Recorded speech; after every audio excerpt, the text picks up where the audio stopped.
తెలుగు రాష్ట్రాల్లో అల్లం పంట దాదాపు 70 నుండి 100 రోజుల దశలో ఉంది. అడపాదడపా కురుస్తున్న వర్షాలకు చాలా ప్రాంతాల్లో బ్యాక్టీరియా వడల తెగులు, బ్యాక్టీరియా దుంపకుళ్ళు ఆశించినట్లు శాస్త్రవేత్తలు గుర్తించారు. దీన్ని సకాలంలో గుర్తించి నివారణ చర్యలు చేపడితే మంచి దిగుబడి పొందేందుకు అవకాశం ఉంటుంది. బ్యాక్టీరియా వడల తెగులు, దుంపకుళ్ళు నివారణకు చేపట్టాల్సిన యాజమాన్య పద్ధతుల గురించి తెలియజేస్తున్నారు ప్రధాన శాస్త్రవేత్త డాక్టర్ జె హేమంత్ కుమార్.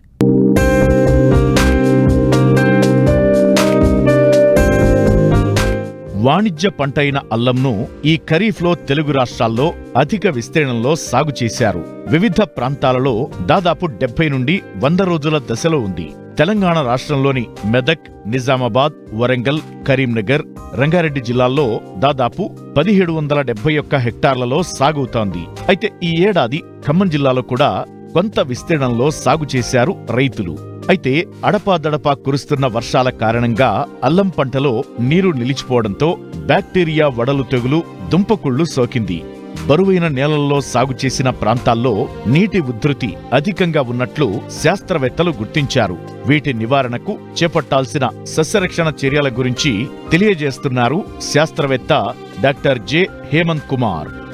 ఈ మధ్యకాలంలో అల్లం సాగు అనేది కొద్దిమంది రైతులు చేస్తూ ఉన్నారు. ముఖ్యంగా చూసుకున్నట్టయితే ఈ ఖమ్మం జిల్లాలో సాగు చేసినటువంటి రైతు సోదరులు ఎక్కువ మంది మే ఆఖరికి ఈ అల్లం వేసుకోవడం జరిగింది. ప్రస్తుతం చూసుకున్నట్టయితే మనం చూసుకుంటే 90 రోజుల నుంచి 100 రోజుల దశలో ఉన్నటువంటి ఈ అల్లంలో గత 15 రోజుల నుంచి పడుతున్నటువంటి అధిక వర్షాలకి, అదే రకంగా జూలైలో పడినటువంటి అధిక వర్షాలు కానీ ఇప్పుడు చూసుకున్నట్టయితే ముఖ్యంగా బ్యాక్టీరియా వడల తెగులు, అదే రకంగా బ్యాక్టీరియా దుంపకుళ్ళు తెగులు అనేది కొన్ని ప్రాంతాల్లో ఆశించడం జరిగింది. ముఖ్యంగా ఎక్కడైతే బరువైన నేలల్లో ఈ అల్లం సాగు చేస్తూ ఉన్నారో అలాంటి పరిస్థితుల్లో దీని యొక్క ఉధృతిని ఎక్కువగా ఉన్నట్టుగా గమనించడం జరిగింది.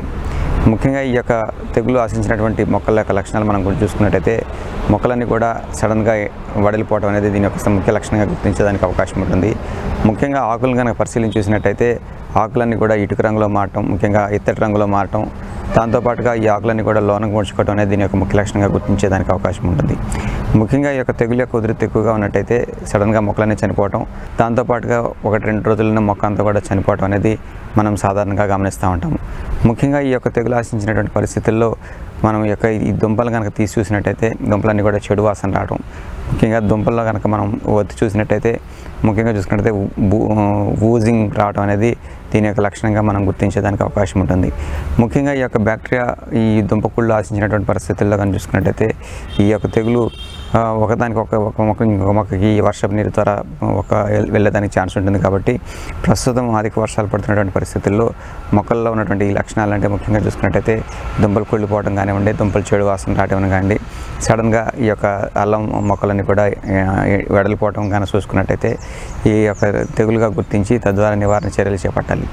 ఈ యొక్క నివారణ విషయంకి వచ్చినట్టయితే సాధ్యమైనంత వరకు ఈ యొక్క అల్లం సాగు చేసే పరిస్థితుల్లో ఉన్నట్టయితే చేసే పరిస్థితుల్లో ముఖ్యంగా ఎత్తైన బెడ్లను ఏర్పరచుకొని కనుక అల్లం కనుక సాగు చేసుకున్నట్టయితే నీరు నిలిచే అవకాశం చాలా వరకు తక్కువ ఉంటుంది. కాబట్టి తద్వారా ఈ యొక్క దుంపకుళ్ళ యొక్క ఉధృతిని, అదే రకంగా వడల తెగుల యొక్క ఉధృతిని చాలా వరకు తగ్గించేదానికి వీలుంటుంది. ముఖ్యంగా దీని యొక్క ఉధృతి ఎక్కువగా ఉన్నటువంటి పరిస్థితుల్లో కానీ చూసుకున్నట్టయితే స్ట్రెప్టోసైక్లిన్ అంటే 20 గ్రాములు 100 లీటర్ నీటికి, దీంతోపాటు కాపర్ ఆక్సిక్లోరైడ్ అంటే 2 గ్రాములు లీటర్ నీటికి కలుపుకొని ఎక్కడైతే ఈ దుంపకుళ్ళు ఆశించిందో లేదా వడల తెగులు ఆశించిందో ఈ పరిస్థితుల్లో మొక్క మొదల దగ్గర కనుక పోసుకున్నట్టయితే చాలా వరకు దీని యొక్క ఉధృతిని తగ్గి తద్వారా మంచి దిగుబడి సాధించేదానికి వీలుంటుంది.